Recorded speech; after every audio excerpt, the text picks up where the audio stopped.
안녕하세요. 오늘도 사연살롱을 찾아주셔서 감사합니다. 제 이야기를 허심탄회하게 할 수 있는 곳이 있다니 너무 기뻐서 제 이야기를 공유해 보려고 해요. 저는 이제 막 환갑을 바라보고 있는 흔한 아줌마예요. 저희 나이대 분들은 아시다시피 참 어렵고 힘든 시절이었죠. 전 7남매 중 막내로 태어나 이미 태어나 보니 큰언니가 성인이었어요. 큰오빠가 가수를 한답시고 집안을 다 말아먹고 도망가는 동안 아버지는 큰오빠를 잡으러 가다가 교통사고로 돌아가셨고 그 이후부터 정말 힘든 시절을 살았어요. 국민학교 때부터 새빵살이를 하였는데 언니 오빠들은 전부 제 살 길 찾아갈 동안 전 어렸기 때문에 엄마와 둘이서 생활을 하여야 했어요. 그랬기 때문에 동네 부유한 집 작은 방 한켠에 엄마와 제 몸을 맡길 수가 있었죠. 어려서 곧잘 지내던 주인집 딸과는 막역하게 자매처럼 자랐어요. 물론 저와는 다른 신세인 친구가 너무 부러웠지만 그때까진 참 친하게 잘 지냈죠. 국민학교를 들어서면서부터는 친구는 다른 친구들과 어울리며 본인 집에 새방을 산다며 저를 놀리기 시작했어요.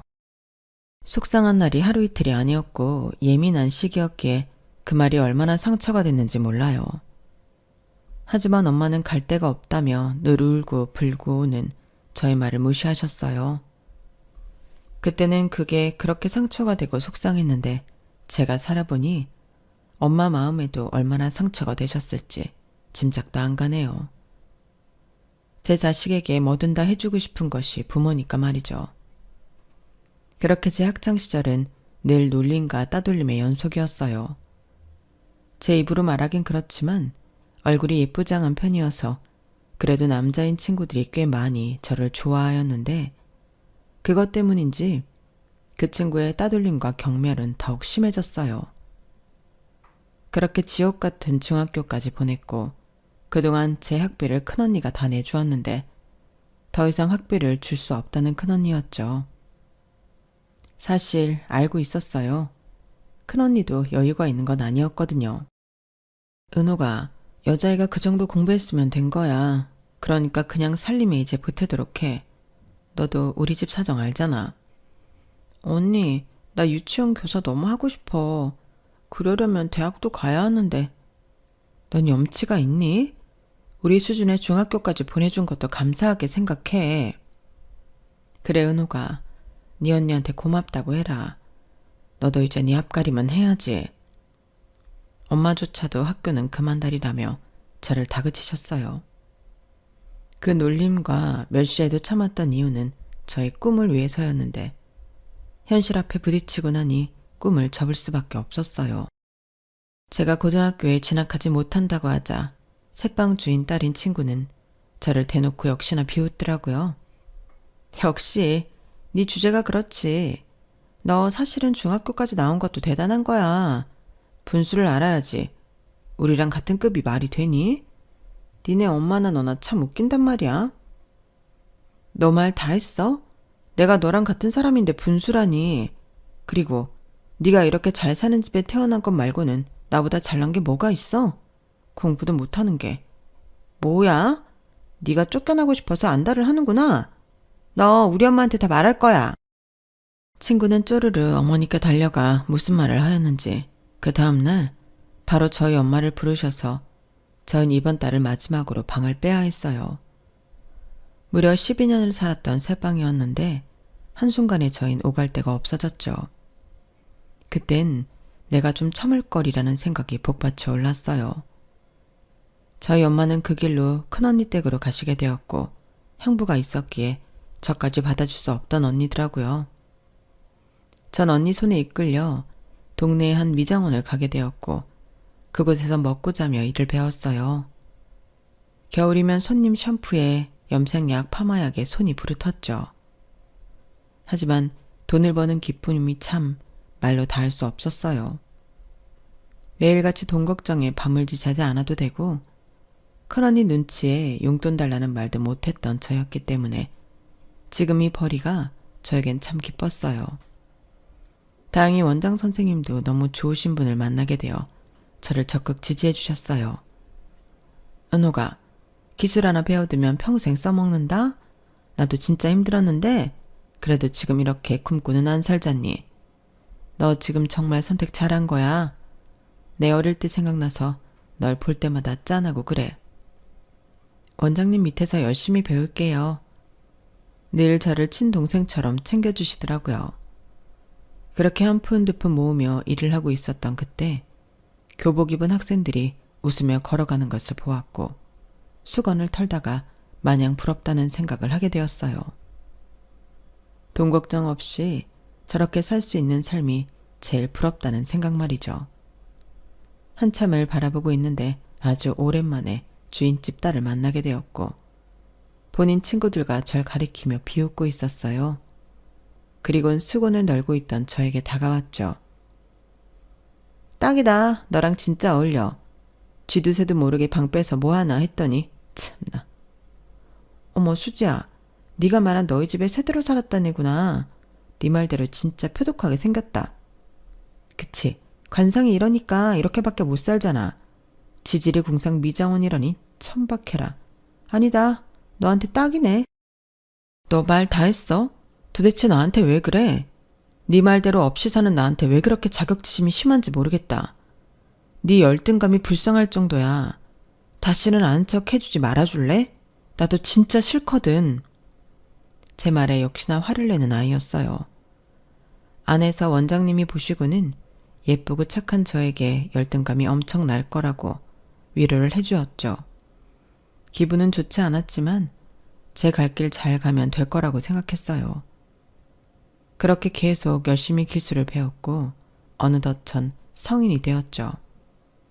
그때까지도 계속 원장님 밑에 있었기 때문에 참 안정적이다 라고만 생각했는데 원장님은 제가 성인이 되던 해에 큰 물에서 놀으라며 저를 더 잘 아시는 도시의 큰 미용실 원장님께 소개해 주셨어요. 그곳에서는 미스코리아도 배출하고 제가 한 번도 보지 못한 연예인들도 자주 오는 미용실이었죠. 처음 기술을 가르쳐준 원장님처럼 따뜻한 분은 아니었지만 그래도 제 커리어가 커갈 수 있게 참 많이도 도움을 주신 분이었어요. 전 그렇게 디자이너로서 자리를 잘 잡아갔죠. 어릴 때부터 가족이랑 뿔뿔이 흩어져 살고 저를 살뜰히 케어해준 보호자가 없었던 느낌이 커서 그런지 전 빨리 안정적인 가정을 꾸리고 싶었어요. 내 아이한테만큼은 정말 더 잘해주고 싶고 사랑하는 사람과 평생을 약속하며 도란도란 살아가고 싶었죠. 이런 생각이 많아질 때쯤 어려서부터 꾸준히 저와 연락을 자주 하던 동네 오빠와 연락이 닿았어요. 늘 바빠도 저를 보러 와주고 힘들어도 저에게 위로가 되어주는 사람이 된 동네 오빠였는데 저도 모르게 정이 들어버린 거예요. 오빠도 저를 좋아한다고 느끼던 때였고 그렇게 고백을 해서 만나다가 결혼을 하면 되겠다라는 상상을 했어요. 하지만 고백을 하러 가는 날 동네 오빠는 저에게 결혼을 한다고 했고 얼굴이 조금은 씁쓸해 보였어요. 결혼 상대는 다름 아닌 그렇게 저를 못살게 굴고 괴롭히던 주인집 딸이었거든요. 너무 벙쪄서 말이 나오지 않더라고요. 나와 같은 마음인 줄 알았던 사람인데 결혼이라니. 그것도 저와 원수나 마찬가지인 주인집 딸과 말이죠. 전 눈물을 삼키며 마음을 숨겨야 했고 결혼을 축하해 주었어요. 그리고 그 이후 동네 친구에게 듣기론 저와 동네 오빠가 좋은 만남을 가지고 있다는 것을 안 주인집 딸이 회방을 놓은 거라고 하였죠. 너 수지 성격 몰라? 어떻게든 너보다 잘나 보이고 싶어 하잖아. 알고 보니 걔네 엄마가 너랑 그렇게 사사건건 비교했다 해. 넌 지원 하나 안 받는데 공부도 잘하고 걘 맨날 꼴찌에서 2번째. 그러니 미움을 얼마나 받았겠어. 그게 다 너한테 돌아간 거야. 뭐? 어떻게 나랑 비교해. 참 어이없다. 게다가 걔네 집에 딸이 하나니까 대릴사위 하나 얻으려고 걔네 아버지가 엄청 알아봤나 봐. 근데 창석 오빠가 듬직도 하고 수지도 좋아하니까 낙점한 거지. 창석 오빠도 얼마나 땡 잡았다고 생각했겠니? 그 집이 존부자야? 역시나 돈 때문이었다는 친구의 말에 마음이 아파왔어요. 그리고 더욱더 일에 매진했고 그렇게 떠날 사람이라면 더욱 내 사람이 아니다 싶었죠. 그로부터 4년이 지났을까요? 고향도 있고 제 생활을 열심히 하던 그때 전 원장님의 소개로 지금의 남편을 만났어요. 늘 일과 집밖에 모르는 저를 눈여겨보던 미용실 단골 손님이 본인 아들을 주선해주고 싶다고 한 것이었고 그렇게 만남을 가졌죠. 생긴 것과 다르게 참 수수한 남편이 마음에 들었고 저흰 그렇게 짧은 연애 후 결혼을 하게 되었어요. 그래도 제 꿈이 안정적인 가정을 꾸리는 것이 꿈이었는데 남편을 만나 제 생활에 안정을 찾을 거라고 생각하니 참 기뻤어요. 하지만 행복하겠다고 생각했던 것과는 달리 뭐든지 다 제 마음대로 할 수가 없던 결혼 생활이었죠. 공무원인 남편이었기에 고지식은 물론이고 말수도 적은 남편이었고 행여나 제가 속상한 소리를 하면 돌아오는 대답은 다 그러고 산다였어요. 결혼 후 알콩달콩 살 수 있을 거라는 것과는 다른 결혼 생활이었죠. 또 시어머니는 홀어머니였고 게다가 남편은 하나밖에 없는 금쪽 같은 아들이었기에 전 시어머니를 모시고 살았어요. 결혼 전 저를 마음에 들어 하시던 시어머니였지만 시어머니는 호랑이 같은 면이 있어서 저를 자주 다그치셨어요. 아침에 애비 출근하는데 뜨끈한 국 하나 없냐? 너네가 어쩜 그렇게 무지하니? 하여간 이래서 학벌은 좀 보라고 한 건데 내가 큰 실수를 했다. 애비가 국은 괜찮다고 해서요. 다음엔 국까지 같이 올려놓을게요. 그걸 고지고대로 들어? 멍청한 것. 시어머니는 늘 저에게 저렇게 멍청하다며 핀잔을 주었어요. 결혼을 하고 시어머니가 일을 그만두었으면 좋겠다고 하셔서 일까지 그만두고 전 살림에만 몰두했고 결혼 생활을 하며 애 셋을 낳았죠. 무뚝뚝한 남편의 호랑이 같은 시어머니였지만 자식들을 보면 참 행복하다는 말이 절로 나왔어요. 어려서부터 그렇게 사랑을 갈구했는데 아무 이유 없이 엄마를 제일 사랑해주고 제일 최고라고 하는 아이들이 있었기에 버틸 수 있었거든요. 그렇게 집안에서 살림하고 애 키우는 전업주부가 되어가고 있었어요. 하지만 어느 날부터인가 남편이 몸이 많이 안 좋아지기 시작했고 결국엔 신장이 망가져 신장 투석을 받아야 했죠. 그러다 보니 일도 그만두게 되었고 전 아이 셋을 먹여 살려야 했기에 남편 퇴직금으로 동네에 작은 미용실을 열었어요. 저에게 처음 기술을 알려준 원장님 말이 꼭 맞았어요. 기술을 배우면 평생 걱정 없이 먹고 살 수 있다는 말이었죠. 전 그렇게 동네에 작은 미용실을 열어 버는 족족 아이들을 공부시켰고 남편의 병원비를 내야 했어요. 가끔 너무 지치고 힘들더라고요. 내 인생 왜 이렇게 쉬운 게 하나 없나 하는 생각도 들면서 파마를 말다가도 울고 염색을 하다가도 울고 샴푸를 하다가도 울고 그런 시절을 겪어내었죠. 하지만 생각을 해보면 우리 엄마는 나에게 아무런 것도 안 해주셨지만 난 이렇게 벌어서 우리 애들의 뒷바라지를 해줄 수 있으니 얼마나 좋아 라고 생각하며 버텼어요. 무뚝뚝한 남편도 제가 힘들게 일하는 걸 아는지 그래도 눈치껏 애들 밥도 챙겨주고 가게에 나와 청소도 해주며 저를 도와주었어요. 단 하나 호랑이 같은 시어머니는 그것조차도 마음에 들어 하시지 않더라고요. 남자가 집안일이 웬 말이며 가게를 왜 도와줘? 참나 넌 아주 좋겠다. 자상한 서방 만나서 네 일 다 도와주고. 어머니 요즘엔 남자도 이런 일도 하는 거예요. 예전이랑 달라요. 달라? 네가 날 가르쳐? 우리 아들이 너 만나서 아픈 거야. 알아? 아, 엄마 그런 소리 하시지 말라니까. 막말로 너 만나서 아프기 시작하고 그 찰랑 공무원도 때려친 거 아니니? 그게 다 네가 재수 없어서 그런 거라고. 여자가 미용을 하면 팔자가 쓰다는데 딱 널 두고 하는 소리다. 그런 저를 좋다고 하셨잖아요.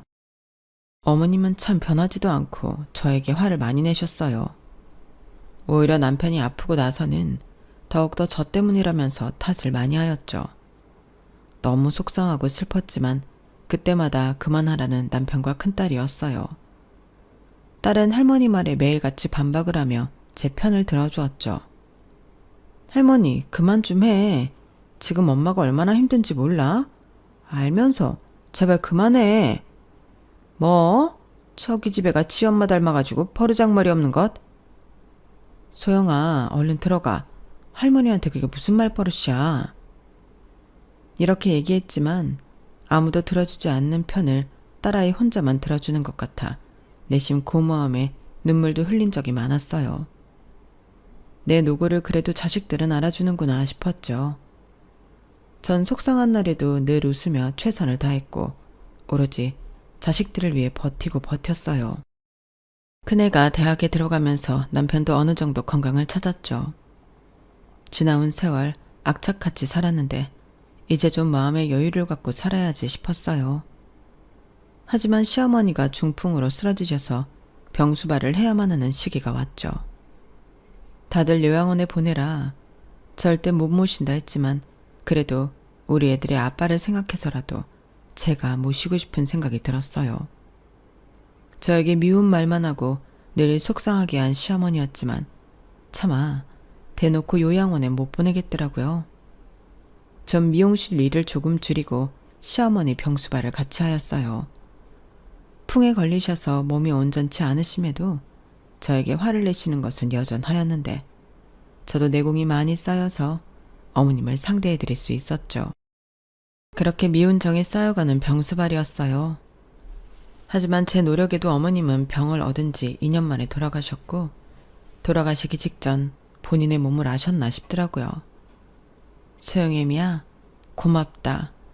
네가 우리 집에 시집와서 고생만 하고 참 미안해. 어머님, 무슨 말을 그렇게 하세요? 사람이 변하면 안 좋은 거라던데. 됐어요. 그런 말 마시고 완쾌하셔요. 내가 미안해. 내 아들이 불쌍하다는 생각만 하고 너를 나무랐어. 아픈 아들만 생각한 내가 참 못된 시엠이지? 아니요, 충분히 이해해요.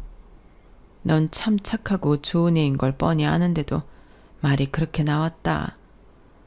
저도 자식 낳아봐서 알잖아요. 자식이 최고죠. 어머님도 그러실 거고요. 전 다 잊었어요. 그러니까 쾌차하셔서 저한테 못해주셨던 거 다 해주시면 되세요. 넌 참 언제나 속이 깊고 착하구나. 내가 그래서 너를 알아본 거지. 사실 너 처음 봤을 때 우리 아들 짝으로 딱 점지해 두었어. 성실하고 얼마나 순수해 보이던지. 그리고 원장한테 듣기로는 집도 힘들게 산다고 하고 말이야. 저 미워하셨으면서 그런 말씀 왜 하세요? 다 부끄럽네요, 어머니. 그냥 갈 때가 되어서 그런가 너한테 못한 것만 생각난다. 미안했어. 막상 며느리로 받아보니 그렇게 부족해 보이는 거야. 다 내 아들 잘난 줄만 알았던 거지. 됐어요. 다 잊었네요. 그래도 고마웠어. 우리 아들 아픈데도 꿋꿋이 앞에서 병간호해주고 우리 손주들 부족함 없이 키우려고 노력해주고 싫은 소리 하는 시엠이 내다 버리지도 않고 이렇게 모셔주고 말이다. 아유, 왜 이러셔. 눈물 나오게. 마지막 모습을 아셨는지 어머님은 저렇게 말씀을 하셨고 정말 놀랍게도 그 다음날 자다가 돌아가셨어요. 저에게 아픈 말만 하는 시어머니였지만 정이 들었는지 참 마음이 아파왔어요. 어려서 힘들게 살아서 친정엄마 품을 느껴보지 못했던 저였기에 시어머니가 특별했나 보더라고요. 아무리 미운 소리를 해도 말이죠. 한참을 울고 장례를 치렀는데 남편이 저에게 할 말이 있다며 잠깐 와보라고 했어요. 그리고 그 말은 정말 놀랍고 믿기지가 않더라고요. 엄마 하나 있는 땅 보상받게 됐어. 근데 그걸 자기한테 주고 싶다네? 어? 무슨 말이야, 보상이라니. 그리고 끔찍한 아들이 여기 있는데 나한테? 엄마 마음은 안 그러신 분인 거 다 알잖아. 늘 당신이 마음에 쓰였나 봐. 시어머니에게 땅이 하나 있다는 것은 애초에 알고는 있었지만 남편 말로는 참 쓸데없는 땅이라고만 했어요. 저희가 그렇게 어렵게 살 때 도움이 되지도 않은 땅이었죠. 하지만 그게 지금 개발이 되면서 돈방석에 앉게 되었고 유언으로 저에게 주고 싶다고 하셨어요. 남편 또한 고생한 저에게 흔쾌히 줄 수 있다고 말을 하더라고요. 땅을 받아서가 아니라 참 눈물이 많이 흘렀죠. 그래도 내가 어머님 며느리였구나 싶은 마음도 들었고 열심히 살아온 세월 이렇게 다 알아주는구나 싶었어요. 그렇게 시어머니의 마지막 선물은 제 인생을 완전히 뒤바뀌어주는 계기가 되더라고요. 아파서 남편 노릇도 제대로 못했는데 이 정도는 받을 자격 충분해. 그래도 너무 과하다. 무뚝뚝하지만 저를 위해 진심을 다해 응원해주는 남편 덕분에도 감동을 받았어요. 아마 다른 사람이었으면 혹시라도 저한테 땅을 주지 않았을 것 같았거든요. 그래도 시어머니 유언이라고 잘 들어주는구나 싶은 것이 고마웠고 애초에 착한 사람인 거 알고 결혼한 거지 라는 생각이 들었어요. 그리고 더욱 열심히 살아야겠다고 생각도 들었네요. 막상 보상을 받으니 뭐부터 해야 할지 생각을 엄청 하게 되더라고요. 전 그 땅을 팔아 부동산 경매 공부를 시작했고 운이 좋아서인지 투자하는 족족 돈을 많이 벌 수 있게 되었어요. 생활이 바뀌니 저에게 다가오는 사람들도 바뀌었고 그저 자식들에게 아무런 걱정 없이 모든 걸 지원해 줄 수 있다는 사실만으로도 너무 기뻤죠. 그러다 문득 어려서 돈이 없어 못했던 공부가 생각나더라고요. 배움의 늦음은 없다지만 전 저보다도 저 같은 처지에 놓여 있는 학생들에게 베풀고 싶은 생각이 들었어요. 그리고 자식들의 친구들 중 정말 형편이 어려운 친구들을 골라 제가 개인 후원을 하였죠. 제 자식들이지만 참 바르게 자랐더라고요. 어려운 친구들을 위해서 도와줄 줄 알고 오히려 저보고 더 베풀어 달라는 자식들의 말에 감동이 배로 다가왔어요. 자식들의 친구들이어서 그런지 정말 자식처럼 아끼지 않았죠. 저에게 돈을 쓸 때보다도 참 기쁜 마음이 들더라고요. 누군가 나도 이렇게 해줬으면 좋았겠다 싶은 대리만족이라고 할까요? 그렇게 10년을 넘게 후원을 하였고 제 자식들과 마찬가지로 대학을 가서 어엿한 사회인들이 되었어요. 자식이 3명이 아니라 후원한 자식들까지 여러 명이 되었는데 그게 그렇게 기쁠 수 없었어요. 남편도 처음엔 반대를 했지만 이렇게 후원한 친구들이 커서 선한 영향력을 끼치는 것을 보곤 저에게 대단하다고 칭찬을 해주더라고요. 그저 저 하나로 인해 많은 사람들이 공부도 하고 꿈을 향해 달려나간다면 그것이야말로 정말 행복하다고 생각했어요. 저 역시 어려운 시절 처음 만났던 미용실 원장님의 도움을 많이 받았던지라 배려가 얼마나 중요한지 뼈저리게 느꼈거든요. 초년에 고생한 제가 중년이 되어 이렇게 살고 있으니 더할 나위 없는 기쁨이 되었지만 그동안 일만 하고 돈만 버느라 제 인생을 즐기지 못했다고 생각이 들었어요. 엄마, 이제 꾸미고 살아. 즐기면서 좀 쉬엄쉬엄 즐겨도 되잖아요. 그러게 즐겨야 하는데 아침에 일어나면 뭐부터 해야 할지 모르겠어. 그럼 내일 우리 백화점이나 갈까? 그래, 좋지. 우리 딸 뭐 사고 싶은 거 생겼구나? 그게 어떤 건지나 봐야지. 저에겐 돈 한 푼도 쓰지 않는 저를 보며 딸아이들은 저를 데리고 백화점에 갔어요. 백화점에 와보니 오랜만에 왔다는 생각도 들면서 구경할 것이 천지라 재미있었죠. 그렇게 딸아이들과 옷구경을 하고 있는데 낯익은 얼굴을 마주하였어요. 멀리서 봐도 딱 한 번에 알아볼 수 있는 얼굴이었고 다름 아닌 제가 어렸을 때 새빵을 살았던 집의 딸이었죠. 먹고 살기 바빠서 고향 소식은 아예 뚝 끊고 살았던지라 정말 제 머릿속에서 잊고 있었는데 이렇게 만나게 되다니 참 놀라웠고 저도 모르게 걸음을 멈추게 되었어요. 그리고 다시 한 번 더 확인하게 되었죠. 시간은 많이 흘렀지만 그 얼굴은 잊혀지지 않더라고요. 예전보다 훨씬 마른 얼굴이지만 여전히 제 눈엔 광기가 가득해 보이긴 했어요. 너무 신기한 게 그 친구도 저를 알아보았는지 동시에 뒤를 돌아봤고 그 친구는 저에게 다가왔어요. 너 은옥이 맞지? 어떻게 여기서 다 보냐? 아, 옆엔 딸들? 하긴 애들한테 너 결혼했다고 그쯤 들은 것 같긴 하다. 나도 창수 오빠랑 결혼했다는 거 들었지? 여기서 이럴 게 아니라 우리 어디 가서 얘기 좀 할래? 아니, 나 바빠서 용건만 해. 저를 보면 무슨 말이든 하고 싶어 했지만 딱 잘라 거절하는 저를 보니 기분이 많이 나쁜 듯 보였어요. 그래서 그런지 대뜸 동창회 얘기를 하며 슬슬 약을 올리더라고요. 참, 나이가 들어도 변하지 않는 친구의 모습을 보니 웃음이 나왔어요. 그렇게 대답하려고 했던 건 아니었지만 사실 어렸을 적 앙금이 아직 남았는지 저도 모르게 친구가 얘기하자는 말에 딱 잘라 거절한 모양새가 되어버린 거죠. 그렇지만 딱히 후회가 들거나 하진 않았어요. 아, 그래? 뭐 바쁘면 할 수 없지. 하긴 먹고 살려면 힘들긴 하겠어. 그치? 꼴을 보아하니 그래도 치장은 하긴 했는데 너 그거 다 가짜지? 내가 너 사는 거 뻔히 알잖니. 나한텐 안 속여도 돼. 무슨 말이 그렇게 장황해. 용건만 해. 우리 다음 달에 동창회 하는데 너도 오라고. 생각해보면 우리 국민학교 졸업생인데 너도 이제 참석은 해야지. 아니야, 내가 늘 참석했던 것도 아닌데 어색하지. 난 괜찮아. 왜? 회비 부담스럽니? 뭐? 회비가 부담스럽다니? 너 결혼했다는 소식 들었을 때 호래비 밑에서 큰 가난한 장남한테 시집갔다는 소리 들어서 그래.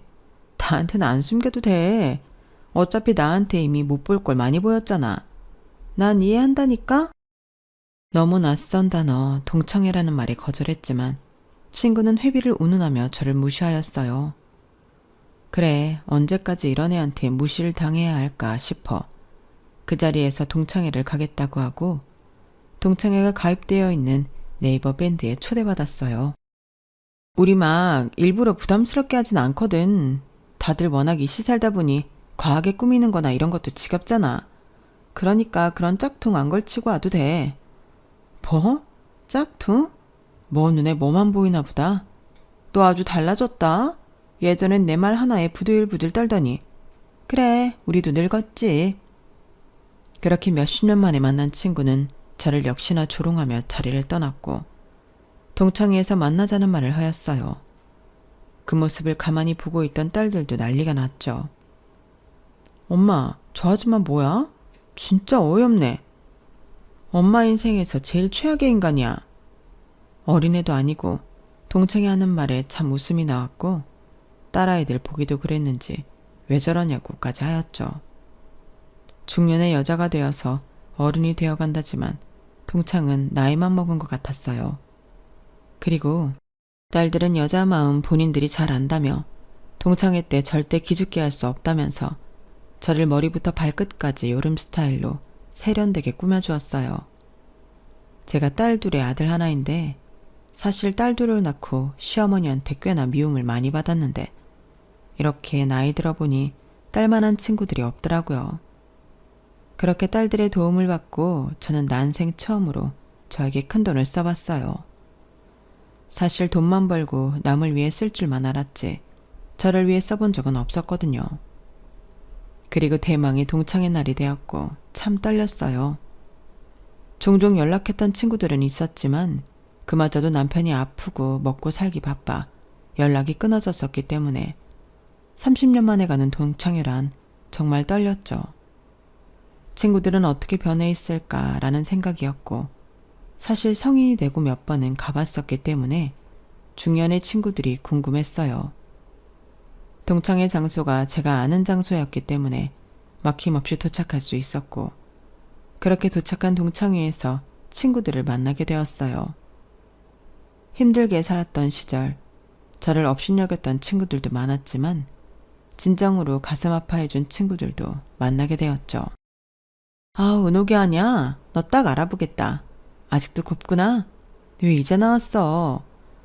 순미구나. 반갑다 정말. 뭐 먹고 살기 바빠서 그랬는지 다 사는 게 그렇잖니. 그래도 그때 연락 딱 끊고 섭섭했어. 오랜만에 보는 친구들은 제 가슴을 찡하게 만들었어요.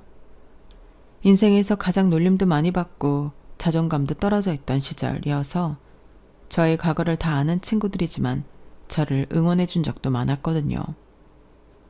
저를 업신여겼던 친구들도 이제 중년이 되니 저를 보고 참 반가워하였어요. 은호가 정말 반갑다. 안 그래도 네 연락처 물어보려고 했는데 아무도 모른다는 거야. 나이 드니까 너만 생각나더라. 그때 내가 왜 그랬는지. 아니야, 난 괜찮아. 그때 다 어렸잖니. 그래도 너무 미안해서 내가 너를 못 잊었어. 이렇게 만나게 돼서 반가워. 한 친구의 말에 조금은 눈물이 날 뻔도 하였어요. 그래도 이렇게 사과를 받게 되는구나 싶었거든요. 철없는 놀림거리였던 제가 이렇게 동창들을 마주한다는 것도 너무 재미있기도 하고 신기했죠. 오히려 이런 계기로 만난 게 너무 좋은 느낌이었어요.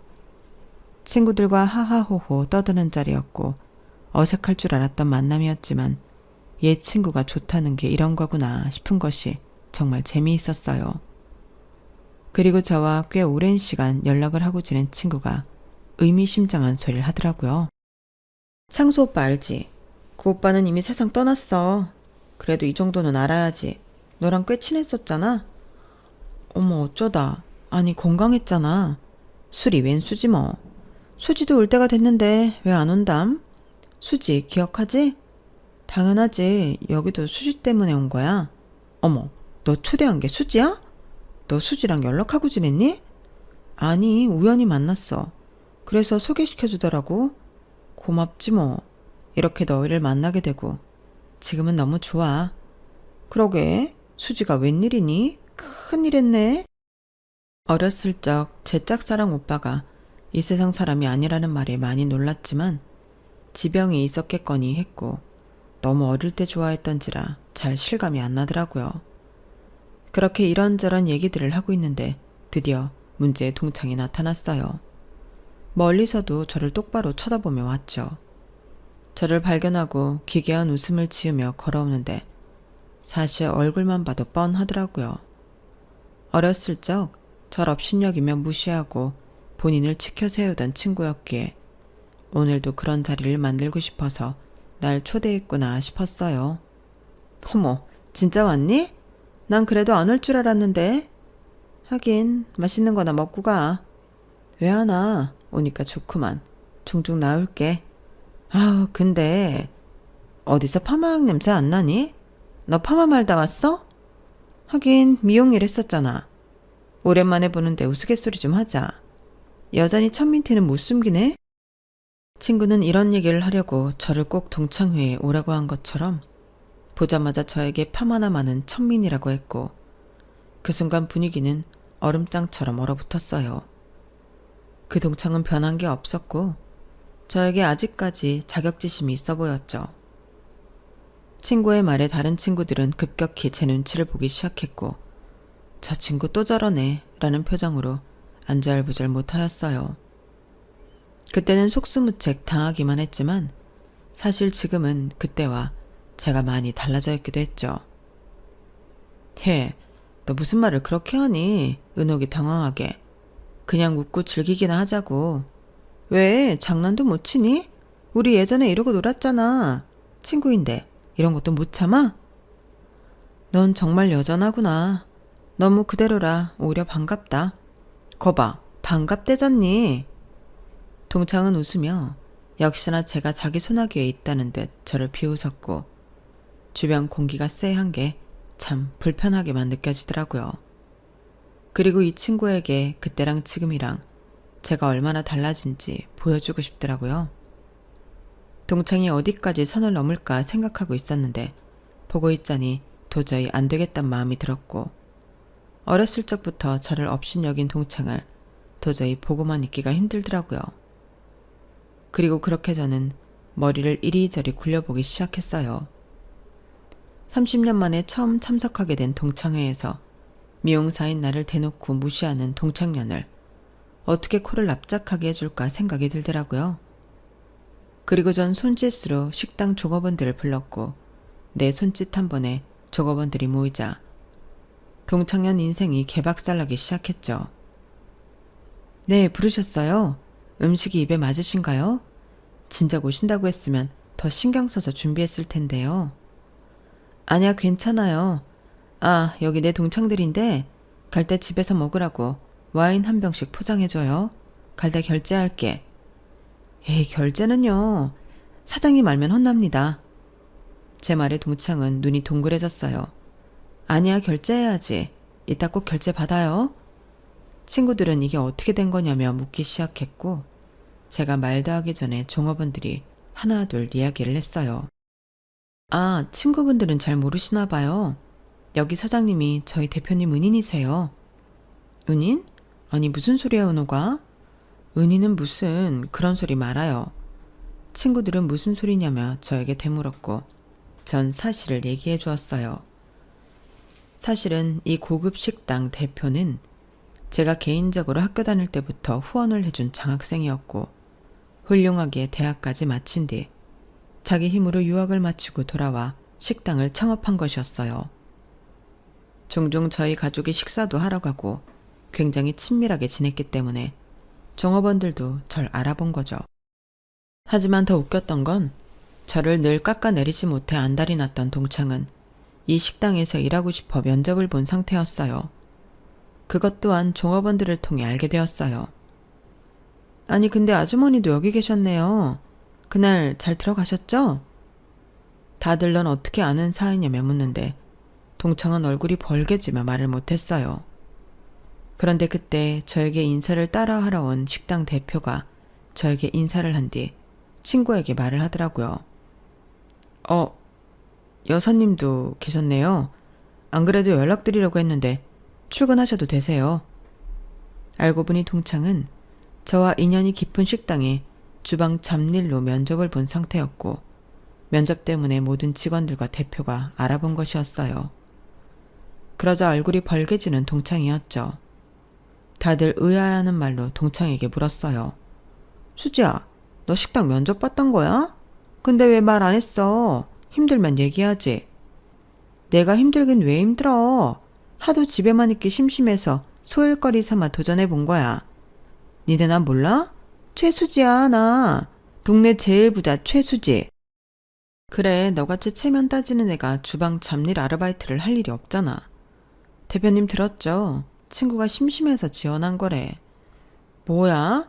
이게 어떻게 온 기회인데 여기처럼 시급 세고 일 쉬운 데가 또 있는 줄 알아? 너 입만 뻥끗 해봐. 너무 앞뒤가 안 맞잖니. 제가 대표에게 말해 지원을 취소하라고 하자 동창은 난리가 났어요.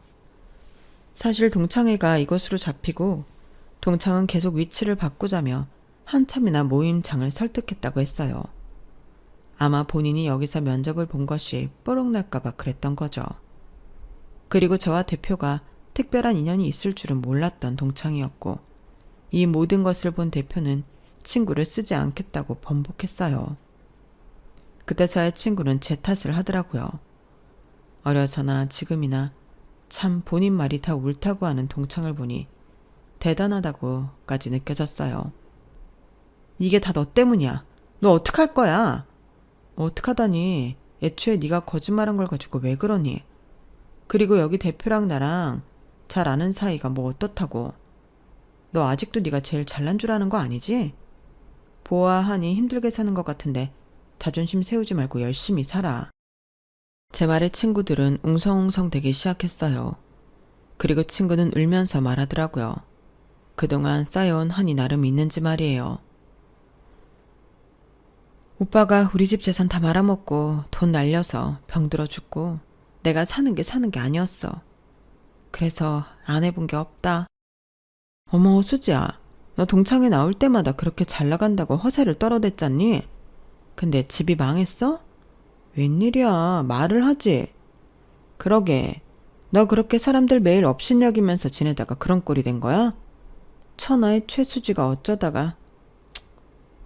동창들은 수지를 위로해주긴커녕 오히려 이런 일이 일어나기만을 바랬는지 하나둘 한마디씩 이어나갔어요.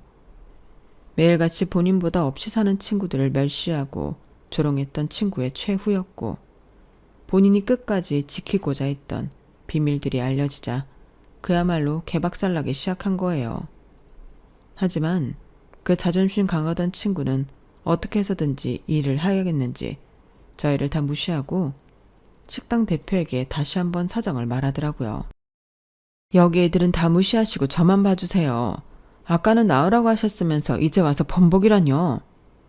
여사님이 심심풀이를 생각하신다기에 말이죠. 저희 식당이 장난도 아니고요. 하고 싶은 사람 줄 섰네요. 저 정말 잘할 수 있어요. 믿어줘요. 식당 대표는 저를 보며 난처한 표정을 지어 보였어요.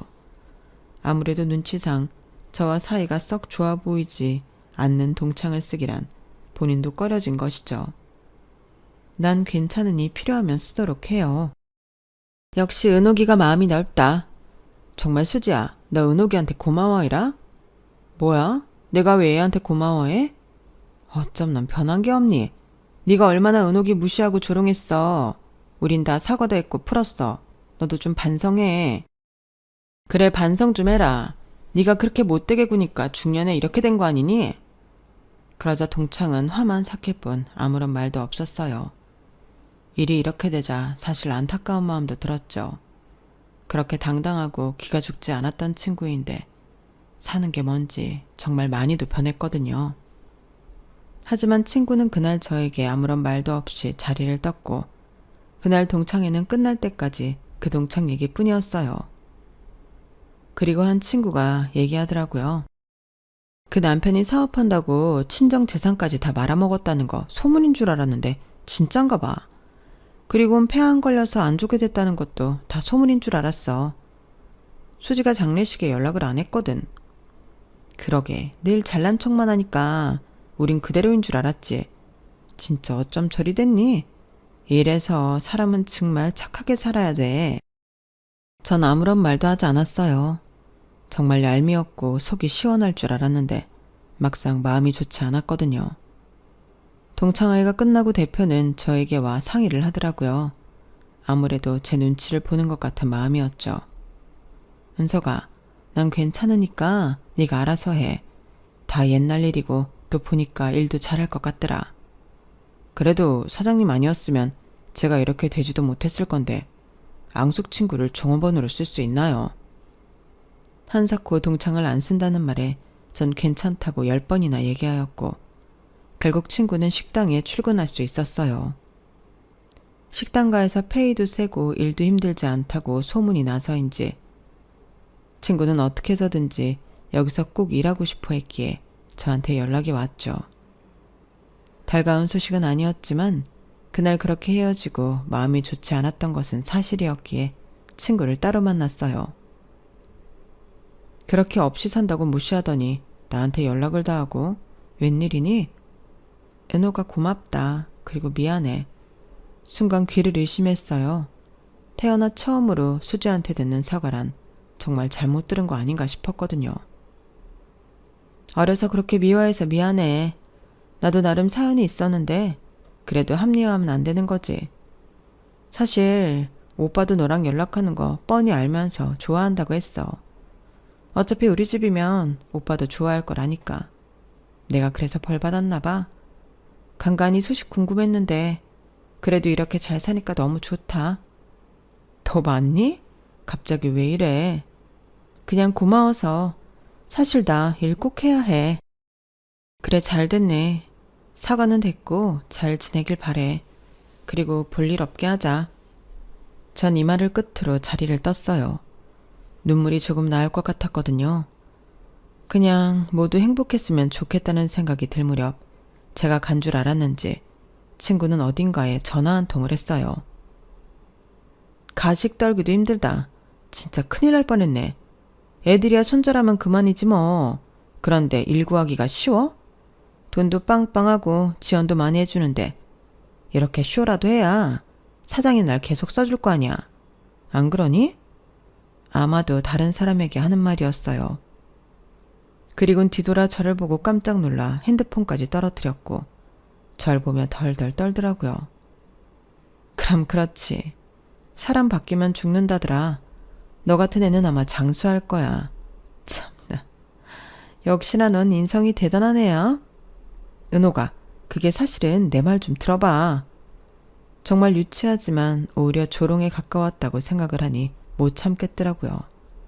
성인군자도 아니고 전 그렇게까지 반성하지 못하는 그 친구를 역시나 후회하게 해줘야겠다고 생각했고 그렇게 바로 식당 대표에게 전화를 했어요.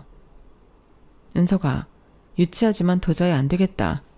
네가 그 아줌마 고용하면 나 앞으로 니네 식당 가는 거 불편할 것 같네. 아, 그러세요? 에이, 그럼 안 쓰면 되죠. 걱정 마세요. 일할 사람 많아요. 제 전화통화의 동창은 입을 떡 벌어지게 벌리더라고요. 너 지금 내 취직 자리 캔슬로 온 거니? 그랬는데? 불쌍하다고 생각했는데 내가 한참이나 잘못 생각한 거지. 넌 평생 네 주둥이 때문에 매일이 후회스러울 거야. 이제 우리 다시 보지 말자. 제 말에 동창은 본색을 드러냈어요. 야, 네가 부자면 얼마나 부자야. 옛날 부자 최수지 정도도 아니면서 어디서 까불 쳐. 하여간 없이 사는 것들이 돈 좀 만지면 저렇게 변한다니까? 너 참 옛날 좋아한다. 그래, 평생 과거에 머물러서 살아. 그게 정신건강에도 좋겠다. 네가 잘나면 잘 됐지. 나한테 이래도 돼? 우리 엄마가 불쌍한 것들 걷어서 새빵살이하게 해줬으면 은인인 거지. 돈 다 내면서 살았어. 뭘 얼마나 은인이었다고 그래? 네 말 한마디에 나랑 엄마 오갈 데 없는 거 뻔히 알면서 쫓아낸 사람도 너희 어머니셔. 그건 네가 하도 없이 살면서 잘난 척하니까 그런 거지. 없이 살면 입 다물고 가만히 있어야 되니? 그래, 네 마인드가 그러니까 너 지금 입 다물고 살아. 지금 네 위치에 딱이니까. 뭐야? 이게 진짜? 제 말에 분을 못 이겨하는 동창이었고 정말 그것이 마지막이 됐어요. 동창회를 가도 그 친구는 한 번을 나오지 않았고 그 친구의 소식을 들은 친구들의 말에 의하면 빚이 너무 많아 파산 신청까지 했다고 하더라고요. 파산 신청이 되니 아무것도 할 수 없어 근근히 먹고 살아가간다고 했고 죽은 남편과 사이에서 낳은 자식들조차 엄마가 돈이 없으니 괄시한다고 했어요. 참 인생의 말로가 어찌 그리 쓸쓸할까요? 그리고 저와의 인연도 이렇게 이어진 게 보통 인연은 아니다 생각했어요. 부잣집 외동딸에서 남을 비난하고 무시만 하다가 본인이 그런 처지가 되어보니 아마도 뼈저리게 느끼고 있을 거라고 생각이 들어요. 그리고 저 역시 성공은 했지만 자만하지 않으려고 하고 있어요. 전 지금도 어렸을 때가 많이 한이 되어 힘든 사람들을 돕고 싶은 생각이 많은 사람 중에 하나거든요. 동창들은 제가 이렇게까지 성공할 줄 몰랐다고 했지만 온전히 제 힘이라기보다 성실하게 살아온 저에게 온 기회이자 감사라고 생각해요. 그렇기 때문에 더욱이 더 베풀고 싶은 거고요. 전 그저 하나 바람이 있다면 지금처럼 남편이 본인 건강을 더 돌보고 자식들 앞날에 평안만 가득했으면 좋겠는 바람이에요. 이젠 누구도 미워하지 않고 잊고 살고 싶은 마음도 있거든요. 저 역시 과거를 못 잊어 동창에게 그런 행동을 했지만 본인 과거를 반성하며 그저 지금은 좋은 일만 있길 바랄 뿐이죠. 인생이 얼마나 남았을지 모르겠지만 남을 미워하지 않고 지금처럼 살고 싶은 생각도 하고 있어요. 한 번뿐인 인생, 그런 것에 시간 낭비하고 싶지 않거든요. 제가 이렇게 제 이야기를 써내려가 보니 오늘은 저에게 그동안 힘들게 버텨줘서 고맙기도 하고 잘 되셔서 고맙다라고 생각이 드네요. 늘 식구들을 위해 따뜻한 밥을 지었는데 오늘은 저를 위해 제가 좋아하는 것을 듬뿍 해먹어야겠어요. 제 사연 들어주셔서 감사드리고 모두 건강하세요. 여러분, 사연 댓글에 응원과 현명한 조언 부탁드려요. 좋아요와 구독은 저에게 큰 힘이 됩니다. 오늘도 좋은 일 가득하세요.